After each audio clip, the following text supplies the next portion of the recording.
So far here in Western New York, we're getting pretty good at that. I mean, I'll admit we. Fascinating. I can only handle crowbars and wood chippers and machine guns. I can only hope that we stay on the air long enough. You know, the economy being what it is here in Western New York. Oh, you'll be fine. How you doing, my friend? I'm doing so good it's stupid. You're kicking off a tour, and you're not doing a baby girl tour. You're kicking off a real tour starting tomorrow at the House of Blues in Boston, correct? No, I have this terrible condition called addicted to logic. If you're going to work your ass off. The story of my life. Yeah, we go out, start tomorrow in Boston. We go nonstop until September 5th, playing mostly 6 nights a week. I think there's a couple 7 and 8 concert runs. But yeah, I'm young. I'm only 62 years old, man. I'm ready to dance on people's skulls. Do you ever stop? I mean, between... Oh, absolutely. In fact, Rich, I am the master. Not only am I the master of the most high-energy rock and roll, of course, if you had Mick Brown on drums and Greg Smith on bass guitar in your band, you could be like Uncle Ted, too.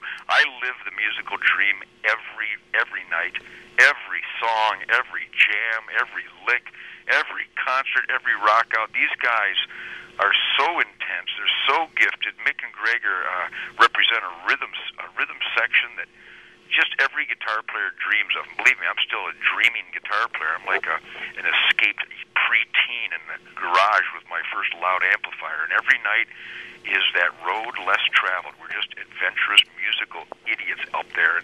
And so when I get on the road, I mean, why would you want to take a break when you're rocking? You want the intensity to be maintained and optimized. However, on the other side of the battery recharging coin, the Motor City Madman figured it out a long time ago that if you're going to play rock and roll with the intensity that me and my boys do, you've got to learn to shut up, back off, and sit in a tree with a sharp stick for many hours, for many days. So I balance my life perfectly between the ferocious brutality of my touring schedule, which makes for the best, most intense, defiant rock and roll, and then that spiritual, battery recharging, natural season of harvest that my family and I celebrate, the hunting season. And I'm telling you, nothing will mellow you out more.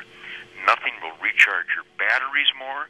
I learned as a kid that nature heals if you participate as a conscientious, reasoning predator. So my hunting lifestyle really fortifies me and strengthens me and gives me the intellect to make priorities that charge my batteries to the point that when I put down my bow and arrow and grab my guitar, somebody's going to be in trouble, Rich. So it recharges you. So and that's great. And the tour, the Trample the Week, Hurdle the Dead tour. What better title could you have than that? Well, you know, it's almost like since I've perfected the love song genre, I might as well name my tour after my newest love song, Trample the Week, Hurdle the Dead, Nothing But Love Songs. For your Uncle Ted. How cool is that? Extremely cool. Now, let me ask you this, though. The reason why I asked, do you ever stop, is because on top of doing this tour, and like we say, this is not a baby girl tour. You're doing a lot of dates.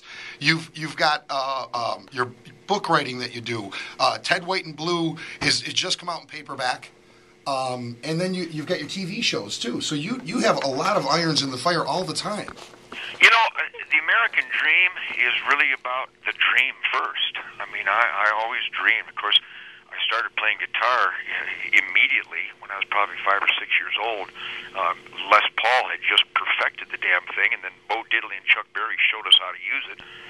So I was hit by that freight train of emotion and that primal scream music that those black rhythm and blues and rock artists created for us.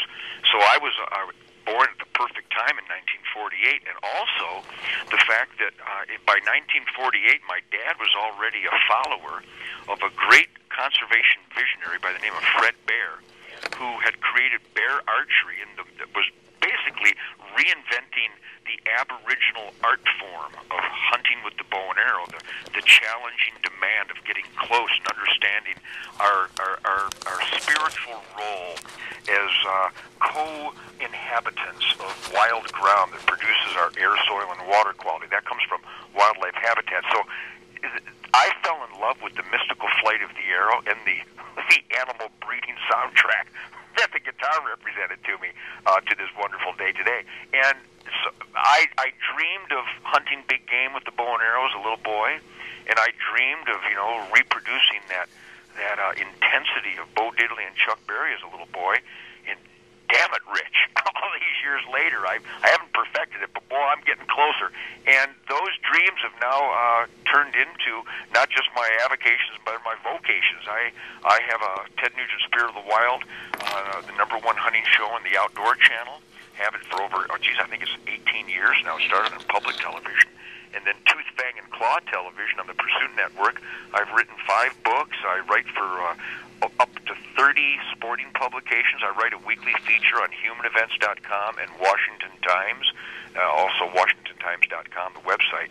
But I'm an American dreamer who actually understands and celebrates that an experiment in self-government includes me. In fact, not only does this experiment self-government include me, but by all honest review of this incredible experiment of America, I believe we all have a moral and spiritual and intellectual obligation to actually participate, to steer this self-government, continuing on the track of logic and goodwill and decency that it was founded upon, even though there is a clink in the road right now that the Mao Zedong fan club is in the White House, we the people have to wake up like I have always participated and get back involved, which is what the Tea Party is about, which is why my music is more intense now than ever, because of that friction, that line drawn in the sand, where I see the American dream being attacked by people in charge. So it's a great time to be alive, man. Well, and the other thing too, Ted, about you, and obviously your outspoken political views, which are the thing that makes you... Rich, I don't mean to interrupt. No, not at all. I'm not outspoken. The fact that I actually speak, correct. That's where I was heading. Yeah, correct. I mean, and the fact that you will actually stand up and say, but when you encompass all things that's Nugent, the main thing when you boil it all down is passion. You have passion of country, passion of music, passion of hunting, and the things that you are passionate about, you are successful at because you're passionate. We share a common friend. Hartley Peavy's a friend of mine, and Hartley is still passionate about doing what he does. So that's absolutely. I believe that the entire human experience, the human drive, the human soul can be boiled down to that word, Rich, passion. And you represent it. I mean, full-fledged represent passion. Well, when you're in a world of disgusting and offensive apathy, in a world of people choosing to be sick, choosing to be obese, and choosing to pursue all the guaranteed health tragedies of those choices, of course I'm an extremist. Of course I appear weird to idiots who think that slovenliness and gluttony is the new American dream, because I've always hunted and fished and trapped, and I consider my gift of life as a sacred temple. It's why I only feed it wild game. It's the healthiest, most nutritious, proper food left available to mankind. So, yeah, in a world of apathy, I'm considered an extreme weirdo. But I got to tell you, Rich, I'm a very gregarious guy. I travel all over the world, and I have universal support out there. Now, I know I've got some left-wing, maniac, hippie, animal rights goofballs out there that hate me, and they threaten my life. But if you don't offend idiots, you would be an idiot. So when I offend idiots, it makes me more proud than my fellow Americans who live by logic and goodwill and decency. Those people I get along just fine with, and they're everywhere. And when you do exercise the right of free speech, and when you do show passion, I think in any field, in any topic, you're going to offend somebody tough. That's just the way it works. Certainly. I mean, if you go...